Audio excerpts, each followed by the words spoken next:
എടത്തിരുത്തി സർദാർ ഗ്രാമീണ വായനശാലയും ശാസ്ത്ര സാഹിത്യ പരിഷത്തും സംയുക്തമായി കുട്ടികൾക്കായി കിളിക്കൂട്ടം ദ്വിദിന സഹവാസ ക്യാമ്പ് സംഘടിപ്പിച്ചു. ഗ്രാമപഞ്ചായത്ത് അംഗം നീതു സുജേഷ് ഉദ്ഘാടനം ചെയ്തു. ശാസ്ത്ര സാഹിത്യ പരിഷത്ത് യൂണിറ്റ് സെക്രട്ടറി സലൂജ വേണു അധ്യക്ഷയായി. ബ്ലോക്ക് പഞ്ചായത്ത് അംഗം കെ.ആർ. ഹരി, വായനശാല പ്രസിഡന്റ് പി.സി. ബാലൻ തുടങ്ങിയവർ സംസാരിച്ചു. വിവിധ വിഷയങ്ങളെ അധികരിച്ച് ടി.എസ്. സജീവൻ, അനിൽ പരക്കാട്, ഡോക്ടർ കെ.ജി. രാധാകൃഷ്ണൻ, പി.ബി. സജീവൻ തുടങ്ങിയവർ ക്ലാസ് നയിച്ചു. പന്തം കത്തിച്ചിട്ട് നമ്മൾ ഒഴിയുന്നെങ്ങനെയാ? പന്തം കത്തിച്ചിട്ട് 3 സെക്കൻഡിനേക്കാൾ കൂടുതൽ ഒഴിഞ്ഞാൽ കൈകൊള്ളും.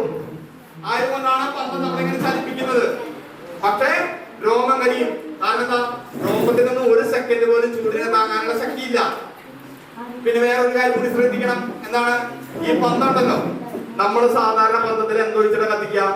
എണ്ണ ഒഴിക്കും അല്ലേ? പക്ഷെ എണ്ണ ഒഴിക്കാൻ പാടില്ല.